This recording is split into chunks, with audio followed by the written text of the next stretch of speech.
Par exemple, en réunion d'équipe, prévoir un temps de demande d'aide, hebdomadaire, mensuel, quelle que soit la périodicité de votre réunion d'équipe, mais faire en sorte que ça arrive de manière systématique et que les personnes soient, en quelque sorte, forcées à demander de l'aide. Avec, la petite cerise sur le gâteau qui est que si vous ne demandez pas d'aide, vous n'avez pas le droit de vous plaindre. Je pense que c'est ça un peu Mais le c'est ça un peu le oui, à la sujet. fois, oui. Mais c'est la dictature. Non, non, mais en fait, je comprends l'intérêt. En fait, moi, l'intérêt que je vois à ça, en t'écoutant, je me disais: «Ah, dis donc, c'est un peu scolaire ce truc», mais en fait, si vous n'avez pas l'habitude de le faire, le fait de le ritualiser, ça rend, cette attitude banale. Ça te donne la permission de le faire. Mmh. Le rituel permet de faire rentrer la demande d'aide dans la culture de l'équipe, Mmh. et ça permet d'avoir tout simplement un temps dédié où on va ne pas oublier, de le faire. Salut Fred! Salut Caroline, C'est la première fois qu'on fait une table ronde ensemble et c'est je vrai. suis contente qu'on aborde ce sujet parce qu'il y a quelques jours, tu me parlais d'une équipe que tu accompagnes et Exactement. qui a suscité, cette réflexion de, demander de l'aide en entreprise. C'est pas toujours évident. Tu veux bien nous raconter du coup, Bien sûr, la mission que tu suis en ce moment? exactement. Donc c'est une équipe de personnes, on va dire compétentes, voire, très compétentes pour certaines, avec un bon manager, mais qui a un problème assez, dur, assez intense à surpasser, qui est simplement d'arriver à se demander de l'aide. Qu'est-ce que ça crée comme problème au sein de cette équipe? C'est qu'elle n'est pas au niveau où elle pourrait être, elle n'est pas, aux attentes des managers et des personnes au-dessus, et donc on aimerait bien pouvoir déclencher cette demande d'aide et cette, collaboration plus intense entre eux. Bah, ce qui est intéressant, c'est que, on travaille ensemble depuis que je suis arrivée chez Albus, donc, Ça fait un petit moment. à peu près 3 ans Ouais, et nos collègues, disent en rigolant qu'on est un peu les 2 extrêmes sur ce sujet. exactement. Parce Heu, que tu es certainement la personne qui demande le plus d'aide chez Albus et je suis ouais, une des personnes ou la personne qui en demande le moins. ouais. Donc ça va être intéressant d'avoir cette discussion avec toi. Et du coup, la 1re, chose, spontanément qui me vient en tête, c'est, quand je t'écoute raconter cette mission, c'est que, les personnes de l'équipe que tu accompagnes ont certainement des très bonnes raisons, d'avoir du mal à demander de l'aide à leurs Bien sûr. collègues ou à leur manager. On peut se poser la question de pourquoi c'est si difficile ou pourquoi ça nous semble si difficile dans certains contextes d'agiter un petit drapeau, orange ou rouge Bien en mode, sûr. «Hé les gars, j'ai besoin d'un coup de main». Bah, si je reprends cet exemple de la mission que j'évoquais, la première raison qui sort et qui est, unanimement, on va dire partagée, c'est la peur de ne pas, être au niveau des attentes individuelles. C'est-à-dire je suis Mmh. embauché, je suis, à ce poste et je dois répondre à la demande qui est faite pour cette fonction. C'est-à-dire que si je demande de l'aide, en fait, je suis en train de faillir à ma tâche, Mmh. à mon devoir et donc je vais pas demander de l'aide pour, rester légitime. Donc ça, c'est Ouais. vraiment la toute première raison. Ce qui est très valorisé dans notre société au sens large, mais aussi et surtout dans les entreprises, c'est de réussir tout seul ou en tout cas, d'atteindre ses objectifs. Dans le management individuel, ben, c'est vrai que c'est très présent. Enfin, moi, si je suis ton manager, je vais regarder tes objectifs, je vais te demander si tu les as atteints Bien sûr. et à la limite, je vais pas trop m'intéresser à, comment tu les as atteints. Du coup, c'est un peu, ça peut être un peu synonyme d'échec Ouais. que, d'assumer qu'on n'arrive pas à faire ce qu'on nous demande. Je crois que effectivement, c'est synonyme d'échec et ça tient aussi à la compréhension qu'on peut avoir de ce qu'est une équipe, par rapport à un parcours individuel. Croire que le parcours au sein d'une entreprise, une carrière en fait est purement individuelle, c'est se priver de tout ce qui pourrait nous Mmh. accompagner, donc c'est se priver de l'apport de l'équipe. Là où la demande d'aide vient combler ce manque, en fait. Ouais, c'est clair. Se dire qu'on va faire carrière, tout seul, que si on est, aux attentes justement individuellement, et par rapport aux compétences, qu'on est censé avoir, alors on va avoir une carrière, en tout cas qui remplit nos attentes. Mmh. C'est oublier que l'équipe peut monter ensemble, que l'équipe peut être bonne collectivement, mais pour que ça advienne, il faut évidemment qu'il y ait une entraide beaucoup plus forte, Ouais. qu'il y ait un maillage, et qu'il y ait un soutien, au sein de cette équipe. Ouais, mais au-delà du soutien et il me semble que c'est le cas dans l'exemple que tu racontes, parfois quand on a des jobs qui sont un peu différents, avec des spécificités métiers, ça fait une sorte de barrière à l'entrée. Parce que ça veut dire que si je suis sur un dossier, qui est un peu dur ou qui est un peu complexe ou je ne sais quoi, si pour que tu m'aides, il faut d'abord que je passe du temps à te former, Eh oui. franchement ça va me démotiver. Donc c'est peut-être ça aussi, un des freins au fait de demander de l'aide au sein d'une équipe. C'est certainement le frein le plus objectif, c'est-à-dire le transfert de compétences, Mmh. quand, notamment au sein de l'équipe, les tâches ne sont pas exactement les mêmes. Pour nous, chez Albus, c'est très facile de venir se demander de l'aide mutuellement et on le fait abondamment, en Ouais, permanence, ça fait vraiment partie de notre culture. Mais c'est rendu facile par le fait qu'on fait tous le même métier, ouais. quel que soit d'ailleurs notre grade. Ce qui nous autorise d'ailleurs à se poser des questions Mmh. et à aller demander de l'aide même à des personnes qui sont plus, jeunes que nous dans le Ouais. métier. C'est pas toujours le cas dans une équipe où les tâches sont bien réparties, où les compétences sont différentes et où même les outils utilisés sont différents. Mmh. Parce que là, comme tu le dis, il y a un certain coût à l'entrée, c'est-à-dire qu'il va falloir former les personnes qui sont censées nous suppléer. Par exemple, dans le cas de vacances, dans lesquelles il va falloir trouver quelqu'un pour accomplir la tâche qu'on ne va pas faire. Et à ce moment-là, oui, il y a un temps de formation, il y a un temps de transfert de compétences. Ça, c'est un coût à l'entrée qui est important, mais qui, une fois qu'il est dépassé, va permettre d'obtenir des bienfaits Ouais, c'est démultipliés. clair. Et les bénéfices, on va dire, on y reviendra, mais juste avant, je peux pas m'empêcher de te poser la question. Oui, Comme tu nous as dit au début de la discussion, que toi, tu étais pas reconnue, comme, étant la personne qui va le plus ah demander ouais. de l'aide. Je suis pas reconnu en tant que tel, c'est vrai. Je vais te faire ça va être le petit moment introspection, si Ouais. tu veux bien un peu. Non, mais ça parce qu'il y a peut-être Ouais, plein d'autres personnes qui nous écoutent qui sont, en fait, un peu dans le même cas que toi, ouais, où tu es dans un environnement où, on t'interdit pas du tout de le faire, au c'est contraire. ça. Qu'est-ce qui fait que tu le fais, moins, on va dire, bah, moins que moi, probablement, comme moi, pour le coup, je demande de l'aide tout le temps. Oui, alors effectivement, on est dans un environnement chez Albus où, je ne peux pas croire, on ne me laissera jamais croire que si je demande de l'aide, ça va avoir un impact négatif sur ma carrière. Mmh. Bien au contraire, on me laisse vraiment entendre, l'inverse. C'est-à-dire qu'il y a obligation de demander de l'aide, mais dans mon cas, pourquoi j'y arrive moins que d'autres? C'est parce que je ne ressens pas le besoin. À tort, certainement, mais là où toi, tu vas certainement, j'imagine, te poser la question constamment de ce que tu peux faire mieux. Est-ce que ce que tu as préparé est au bon niveau? Qu'est-ce que je pourrais aller Mmh. chercher comme information complémentaire? En ce qui me concerne, ça n'arrive que dans des cas où je sens vraiment très fortement Donc, que la difficulté se tout seul, tu présente. es bloqué, quoi. Voilà. Donc je vais demander de l'aide, c'est pour ça que j'en demande quand même, mais que j'en demande moins que toi notamment. Mmh. C'est-à-dire que l'opportunité de demander de l'aide ne m'apparaît pas, systématique. Et donc je ne ressens aucune gêne par rapport au fait d'en demander, mais Ouais, c'est pas une ça question de peur n'apparaît de pas dans mon légitimité, champ quoi. mental, si tu veux, c'est, Ouais. la plupart du temps. Donc je pense que c'est quelque chose aussi qui peut arriver, à beaucoup de gens, hein. Et je pense d'ailleurs que, la question qu'on peut se poser sans psychologie de comptoir, c'est: est-ce que ça vient, d'un environnement, social? Est-ce que ça vient de l'éducation? Est-ce que ça vient d'habitude? J'en sais rien, honnêtement, mais en tout cas, c'est comme ça. Et ce qu'on constate en entreprise, c'est que le nombre de personnes qui ne demandent pas d'aide est vraiment massif, quoi. Ouais, ouais, c'est Vraiment, clair. c'est la majorité des gens. Donc je pense que, effectivement, entre, la peur de paraître mauvais, ou, le même problème que le mien qui est ne pas se rendre compte qu'on pourrait demander de l'aide à telle ou telle Mmh. occasion, je pense que là, on couvre, vraiment, l'essentiel, Ouais. de la population, professionnelle. Pour résumer, ce point et pour, montrer que c'est quand même un peu symptomatique en entreprise, Patrick, donc notre collègue et qui a fondé Albus, donc qui fait du conseil depuis très longtemps, nous disait: «Le conseil que j'ai l'impression de répéter autant depuis 20 ans d'expérience en conseil, c'est, quelqu'un lui présente un problème ou une situation et en fait sa réponse c'est: "Mais tu lui as parlé? Tu lui as demandé?"» Ouais. Pose la question, on va lui Donc parler et c'est ça vrai que symptomatique, ouais. quand on y pense, c'est un conseil qu'on donne tous, Ouais, ouais. régulièrement et comme le dit Patrick, dans ce cas, c'est vraiment facile de faire du conseil. Mais effectivement, c'est quelque chose qui revient régulièrement. Ne pas oser aller demander, aller te poser la question, aller demander de l'aide, Mmh. c'est très, très fréquent. Du coup, on se dit que, on comprend pourquoi, c'est pas toujours évident d'aller demander de l'aide en entreprise. Au risque d'enfoncer une porte ouverte, on voulait quand même prendre 2-3 minutes pour, expliquer aux personnes qui nous écoutent les bénéfices, vraiment Bien concrets que sûr, ça peut avoir, bien sûr. d'oser faire, ce Ouais. ce ce 1 pas, même si c'est pas dans la culture de votre boîte. Ouais, bien sûr. Alors il y a un premier bénéfice qui est celui de créer de la réciprocité au sein de l'équipe. Parce que quand on va aller demander de l'aide, ben, il y a un moment où on va devoir en donner. C'est un principe de réciprocité qui est fort. Ceux qui ont lu, Cialdini, savent très bien de quoi je parle. Alors chez Cialdini, c'est abordé sous le prisme de l'influence, de la manipulation, mais en fait, la réciprocité, c'est un besoin extrêmement important pour l'être humain. Et donc quand on va déclencher, des mécanismes de réciprocité, on va créer du lien.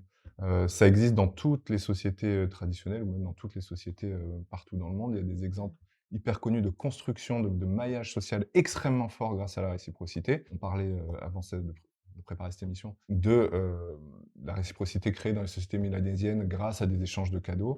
Donc des échanges vraiment de bracelets, de colliers, des choses qui n'ont pas de valeur monétaire première, mais qui créent des liens symboliques entre les gens, créent du don et du contre-don, donc l'obligation de s'entraider sur des étendues vastes et sur le long terme.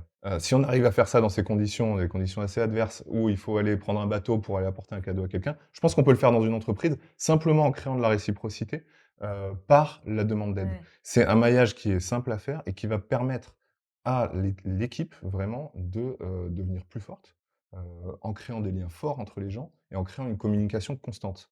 Ce que tu dis, c'est, ça peut avoir des bénéfices, collectifs et en fait, si on prend l'exemple que tu nous partageais au début de notre discussion, si les personnes de l'équipe que tu accompagnes, osaient davantage te demander de l'aide, en fait, ils gagneraient probablement plein de temps, ils seraient plus efficaces et du coup, au global, leur équipe serait plus performante. Oui, l'équipe serait plus performante. La demande d'aide crée aussi, paradoxalement, enfin pas paradoxalement, mais crée beaucoup plus de bonheur, de manière très simple. C'est très agréable d'arriver dans une équipe où on peut tout se dire, où on n'a pas peur de se demander des choses, où on a confiance, en l'apport que peuvent, nous donner, nos collègues. Donc ça crée vraiment une situation de confort d'avoir cette relation Ouais, ouais, avec c'est l'équipe, clair. tout simplement. Mais donc ça a des bénéfices, pour une équipe entière, mais il faut aussi souligner et même si encore une fois, on va peut-être enfoncer une porte ouverte, mais comme on observe que c'est hyper dur, on voulait quand même le dire. De plus en plus dans les entreprises, que nous on accompagne, les savoir-être sont valorisés. Là, ce qu'on se dit, c'est en fait demander de l'aide, c'est une forme de posture, c'est quelle attitude tu as au sein d'une Mmh. équipe et vraiment, enfin, il y a encore, 2-3 jours, j'étais, dans une équipe, d'un grand groupe de construction. Enfin, les managers vont être évalués sur des savoir-être, vraiment des postures. Bon, en l'occurrence, je ne sais pas si l'item demander de l'aide, ça en fait partie, mais je veux dire ça simplement pour, dire que quand on a des ambitions au sein d'une boîte et principalement des ambitions managériales, en fait, on a tout intérêt à avoir cette posture-là de créer des liens et ça passe par proposer son aide et en demander. Bien sûr. Parce que si on est cavalier seul, le jour où on devient manager et qu'on n'a pas mis ça dans ses pratiques, en réalité, il y a peu Ouais. de chances d'être un bon manager. Je suis d'accord, ça a beaucoup d'effets positifs, qui ne sont pas juste en relation avec le fait de se faire aider par quelqu'un. Ça signifie qu'on va mieux communiquer, ça signifie qu'on va être plus attentif aux besoins des autres et ce qui fait que ça va générer une attitude globale qui rend meilleur, tout simplement, individuellement, tout en rendant meilleure l'équipe. Mmh. Donc effectivement, ça a un impact, fort sur la capacité à devenir manager, sans aucun Mmh. doute. Du coup, ce qu'on s'est dit, c'est que ça a des bénéfices. Peut-être qu'il y a certaines personnes qui nous écoutent qui en étaient déjà convaincues, On mais l'espère. on l'espère, mais on voulait quand même le rappeler. Du coup, maintenant, si on se met dans la peau d'un manager, qui a envie d'instaurer, davantage cet, élément de culture, Oui, oui. humaine et managériale, qu'est-ce qu'on pourrait lui conseiller? Alors, on se dit effectivement, demander de l'aide, c'est difficile. Donc, comment on arrive à le faire? La première, pour moi, le 1er élément, le plus facile, c'est le rituel. Simplement C'est-à-dire? ritualiser la demande d'aide, OK. en faire, une habitude, de manière très, très concrète. Par exemple, en réunion d'équipe, prévoir un temps de demande d'aide, Mmh. un tour de table de demande d'aide, hebdomadaire, mensuel, quelle que soit la périodicité de votre réunion d'équipe, mais faire en sorte que ça arrive de manière systématique et que les personnes soient en quelque sorte forcées à demander de l'aide. Avec, la petite cerise sur le gâteau qui est que si vous ne demandez pas d'aide, vous n'avez pas le droit de vous plaindre. Je pense que c'est ça un peu Mais le c'est ça un peu le oui, à la sujet. fois, oui, mais c'est la dictature. Non, non, mais en fait, je comprends l'intérêt. En fait, moi, l'intérêt que je vois à ça, en t'écoutant, je me disais: «Ah, dis donc, c'est un peu scolaire ce truc», mais en fait, si vous n'avez pas l'habitude de le faire, le fait de le ritualiser, ça rend, cette attitude banale. Tout à fait, ça rend vraiment ça donne la permission de le faire. Mmh. Le rituel permet de faire rentrer la demande d'aide dans la culture de l'équipe. Mmh. Et ça permet d'avoir tout simplement un temps dédié où on va ne pas oublier, de le faire. Ouais, ouais. Moi, je parlais de mon attitude par rapport aux demandes d'aide, involontaire, bien sûr. Le rituel, je l'ai à titre personnel, à titre individuel. C'est-à-dire, je me OK. pose la question sur, une tâche, sur, une mission, sur, n'importe quelle action professionnelle, de savoir, si, je vais pouvoir, faire challenger ma solution, de savoir si je vais pas aller demander de l'aide en amont, de savoir si j'ai les bonnes compétences pour le faire. Ça, c'est ça qui va m'aider à demander de l'aide parce que comme c'est pas naturel chez moi, bah, il faut que je crée un système Ouais. qui supplée ce manque. Et au niveau équipe, c'est la même chose. Il faut créer un système qui Mmh. permette aux gens d'avoir l'espace, suffisant pour le faire. Mmh. Et tu parlais, d'autorisation. Ce qui me vient aussi, c'est que, en tant que manager, on a un rôle important à jouer en étant exemplaire là-dessus. C'est-à-dire Bien que sûr. Si tu es membre d'une équipe et que tu vois ton manager qui te fait allusion à un projet un peu dur ou un sujet, Mmh. qui te dit: «Bah, ouais, en fait, j'en ai discuté avec, Bertrand de l'autre service». Ça peut paraître tout bête, mais ça donne vraiment cette autorisation-là. Ouais. Moi, je l'observe beaucoup, chez Albus. Alors, encore une fois, tu disais que nous, on a tous et toutes le même métier, c'est peut-être aidant, mais sur des sujets, commerciaux, par exemple, je me rappelle que certains de mes directeurs m'avaient fait relire des propals, alors qu'en plus, on n'avait pas du tout la même expérience, simplement en me demandant, juste: «C'est quoi ton avis là-dessus?»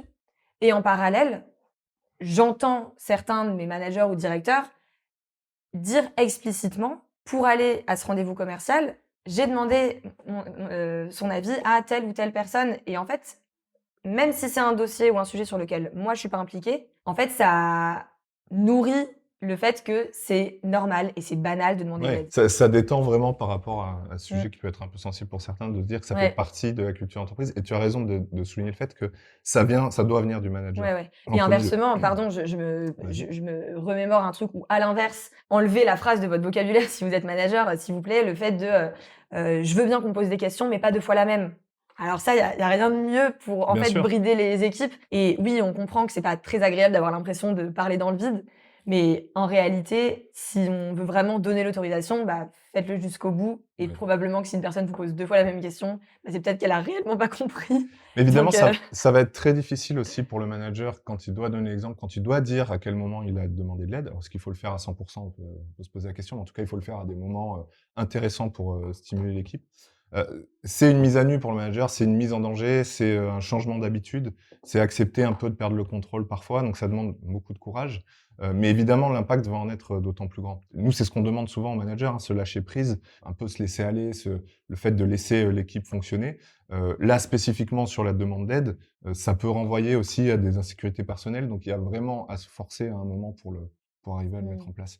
Je pensais à un autre, conseil qu'on peut donner aux personnes qui nous écoutent, pardon.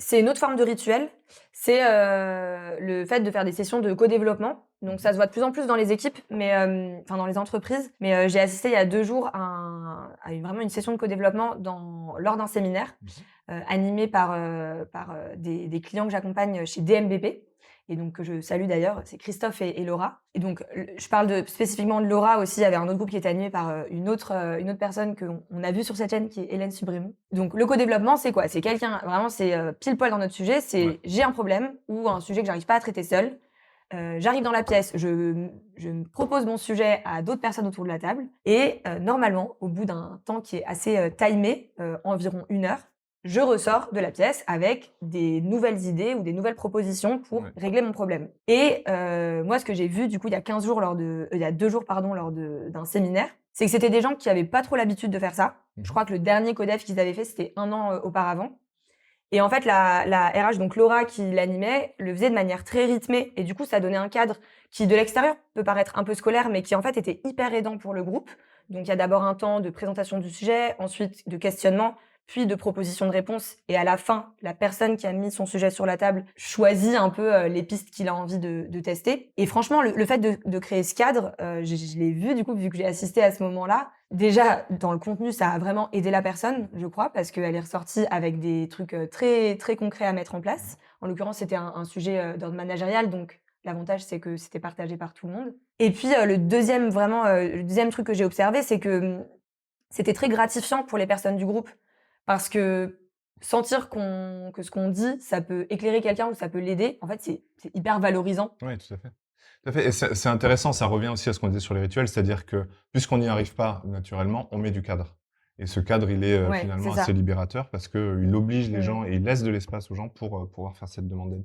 Avec des résultats probants, le codev, ça donne, le plus souvent d'excellents Mmh. résultats, donc on sait qu'on va vers quelque chose de Ouais, positif. pour compléter ce point, le petit conseil que j'ajouterais, si vous avez envie de mettre en place des sessions de co-développement ou de manière générale davantage demander de l'aide, au sein d'une équipe, c'est de commencer par des sujets qui sont entre guillemets «un peu plus faciles». C'est pour ça aussi qu'on disait que c'est intéressant de rendre banal, de ritualiser, de répéter l'exercice. Si moi je demande jamais d'aide et que demain, j'ai un sujet, d'ordre humain sur ma posture et que, je te demande, de l'aide là-dessus, ça Oui, peut c'est être ça, un peu fort. Donc nous, notre exactement, conseil, ça ouais, serait aussi de commencez pas avec ouais, votre gros dossier de l'année, le truc hyper stressant, ouais. mais demandez l'avis et l'aide, des gens avec qui vous bossez, sur Oui. des sujets qui vous semblent un petit peu plus faciles. Il y a effectivement le cadre, les méthodes et puis il y a le fond des questions qu'on va poser et de l'aide qu'on va demander. Effectivement, on se dit que, dans le même état d'esprit consiste à dire que le cadre va nous aider à intégrer la demande d'aide dans la culture. Commencer par des questions un peu plus faciles, ça peut être un échauffement, ça peut être un entraînement. Le point négatif qu'on peut, ou en tout cas la limite qu'on peut voir à ça, c'est qu'en ne demandant que des choses faciles, à un moment, on risque d'éviter les sujets qui sont vraiment à mettre sur la table, les sujets qui vont nous permettre de progresser et les sujets qui vont faire avancer l'équipe. Et c'est ce qu'on note parfois, c'est que les personnes ont aussi l'impression de demander de l'aide parce qu'elles ne posent pas les bonnes questions, parce qu'elles ne vont pas sur les bons sujets. C'est-à-dire, en gros, des gens qui se disent si, moi, j'ai aucun problème à demander de l'aide, mais en fait, en réalité, Quel est mon vrai problème? elles n'ont pas identifié leurs vrais sujets et du coup, oui, en fait, elles demandent de l'aide, mais pas sur sur des choses les sujets qui anecdotiques. sont vraiment cruciaux. Vous avez un problème pour faire une présentation, vous allez demander de l'aide sur le PowerPoint que vous êtes en train de préparer, au lieu d'ouvrir le problème et de demander de l'aide sur la présentation en général, sur le fond du sujet, sur peut-être aussi des questions de posture, des questions de présentation orale, sur des choses qui sont plus dures. Ah oui, mais ça demande Donc, de ça demande- l'introspection parce que ça moi, je demande peux un me peu dire, d'introspection. moi, j'ai pas besoin d'aide sur ma posture, j'ai besoin d'aide sur mon PowerPoint, Bien donc je sûr. te demande de l'aide sur mon PowerPoint. Bien sûr. Mais il faut laisser dans la demande d'aide la possibilité aussi à la personne à qui on demande de l'aide d'exprimer pleinement sa compétence à nous aider. Donc, de lui laisser la porte ouverte. Ouais, et si effectivement il y a une période d'échauffement avec des questions simples, il faut aller quand même aussi à un moment vers des questions plus dures et faire appel au plein potentiel d'aide de nos interlocuteurs. Donc, en ouvrant la question. J'ai l'impression qu'en fait, tu soulèves 2 points qui me semblent un tout petit peu différents. Il y a le fait de réussir à identifier ce sur quoi on a vraiment besoin d'aide et du coup, c'est d'exprimer, alors pour les personnes qui connaissent un peu la CNV, la communication non violente, c'est en gros exprimer son besoin et ça demande un peu d'introspection, c'est pas toujours évident honnêtement. Et il y a le 2e sujet qui est laisser la porte ouverte. Laisser la porte ouverte, c'est-à-dire que laisser un peu un champ de liberté dans la manière dont l'autre va pouvoir répondre à ta question, ça donne beaucoup plus envie, en fait. Exactement. C'est plus valorisant pour la personne qui va nous aider et toujours dans cette idée de créer une équipe plus forte, ça a aussi son intérêt, bien sûr. Il y a un point qu'on n'a pas abordé, qui est comment on fait pour créer cette demande d'aide et cette réciprocité de la demande d'aide au sein d'une équipe quand on n'est pas le manager. Très bonne question. Ça, c'est un vrai sujet. On a un avis sur la question, j'imagine. J'ai évidemment un avis sur la question, parce que j'imagine que toutes les personnes qui nous regardent ne sont pas forcément des managers, et que certains vont se dire, j'ai pas la main pour le faire. Nous, ce qu'on se dit, c'est que il faut agir avec un peu de naïveté et enclencher cette pompe, créer cette dynamique, en allant soi-même proposer des choses et en allant poser des questions, sans trop regarder, on va dire, l'avis que les gens ont sur notre nouvelle attitude. Donc, allez-y, posez des questions, aidez, proposez. Et petit à petit, par l'exemple, vous devriez réussir à créer un effet plus large sur l'équipe. Ouais, mais j'aime bien le côté un peu prendre le sujet en contre-intuitif, se dire tu as envie que les gens s'autorisent plus à demander de l'aide et en fait, pour arriver à cet objectif, demande de l'aide. Tu vas toi-même demander de l'aide, mais surtout tu vas en proposer. Et oui. Et si tu en proposes spontanément, du coup, tu crées aussi plus d'échanges. Forcément, c'est toujours, encore une fois, le principe de réciprocité. Si je te donne de l'aide, tu vas te sentir obligé de me la rendre. Et donc, peut-être, je sais pas. Non, tu fais ça pour me manipuler? Pas du tout. Okay. Mais en tout cas, ça marche. J'espère. En tout cas, sur le long terme, ça marche. Et c'est comme ça qu'on commence à créer ce maillage dont on parlait précédemment au sein de l'équipe et qu'on change une culture petit à petit. Carline, je te remercie. C'était vraiment très intéressant. J'ai vraiment eu raison de te demander de l'aide. C'est le cas de le dire. Si vous avez apprécié le sujet, n'hésitez pas à liker cette vidéo et on serait aussi ravis de voir vos expériences en commentaire.